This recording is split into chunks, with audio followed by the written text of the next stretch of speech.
dan terbukti dengan dakwaan pertama, yaitu melanggar pasal 27 ayat 1 contoh pasal 45 ayat 1 Undang-Undang RI nomor 19 tahun 2016 tentang perubahan atas Undang-Undang RI nomor 11 tahun 2008 tentang informasi dan transaksi elektronik dan unsur-unsurnya sebagai berikut. 1. Setiap orang dengan sengaja dan tanpa hak tidak mendistribusikan dan atau mentransmisikan dan atau membuat dapat diaksesnya informasi elektronik dan atau dokumen elektronik memiliki muatan yang melanggar kesusilaan.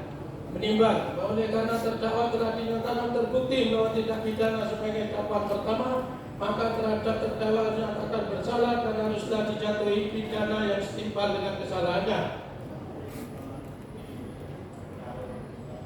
Menimbang bahwa terhadap pembelaan terdakwa yang memohon kepada majelis hakim untuk kiranya menjatuhkan hukuman yang seringan-ringannya bagi terdakwa, majelis hakim akan mempertimbangkan sebagai hal-hal yang meringankan terdakwa. Menimbang oleh karena selama pemeriksaan di persidangan majelis tidak menemukan adanya alasan pemaaf dan alasan pembenar, maka terhadap diri dan perbuatan terdakwa, maka terdakwa harus dinyatakan bersalah atas perbuatan yang telah dinyatakan terbukti tersebut, sehingga untuk itu terdakwa harus dinyatakan bersalah dan dijatuhi pidana. Menimbang oleh karena ancaman pidana yang diatur dalam Undang-Undang Republik Indonesia nomor 19 tahun 2016 contoh pasal 28 ayat 1 yang telah dirubah menjadi Undang-Undang nomor 11 tahun 2008 tentang informasi dan transaksi elektronik bersifat kumulatif, yaitu berupa pidana penjara dan pidana denda, maka kepada terdakwa di samping harus dijatuhkan pidana badan berupa pidana penjara, harus pula dijatuhi pidana denda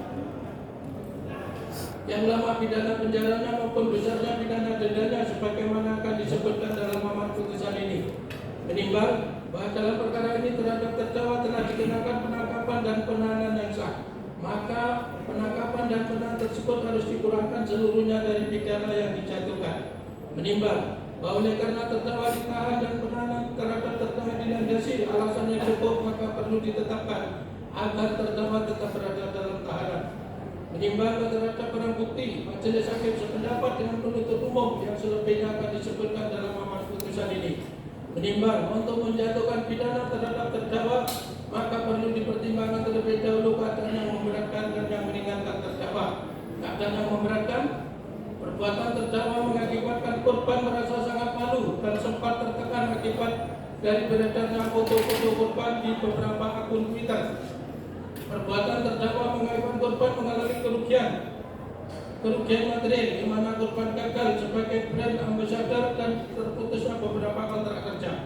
Keadaan yang meringankan, terdakwa mengakui dan menyesali perbuatannya dan berjanji tidak akan mengulangi lagi.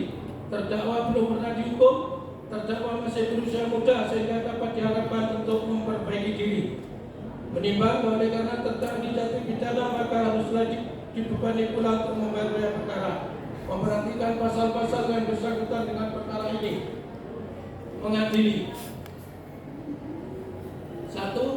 Menyatakan terdakwa Bayu Firdan telah terbukti serasa dan meyakinkan bersalah melakukan tindak pidana dengan sengaja dan tanpa hak mendistribusikan dan atau mentransmisikan dan atau membuat dapat diaksesnya informasi elektronik yang memiliki muatan yang melanggar kesusilaan sebagaimana dakwaan pertama.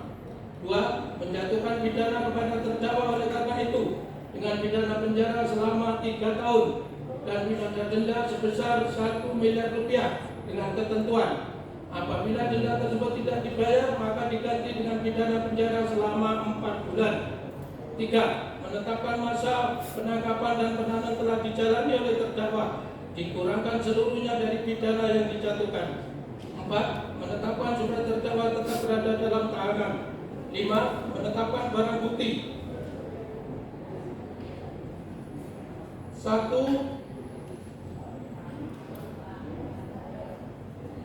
sampai nomor 11 dirampas untuk dimusnahkan. 12 sampai dengan nomor 15 tetap terlampir dalam berkas perkara. 16 dan 17 dirampas untuk negara. 6. Membebankan terdakwa membayar biaya perkara sebesar Rp5.000.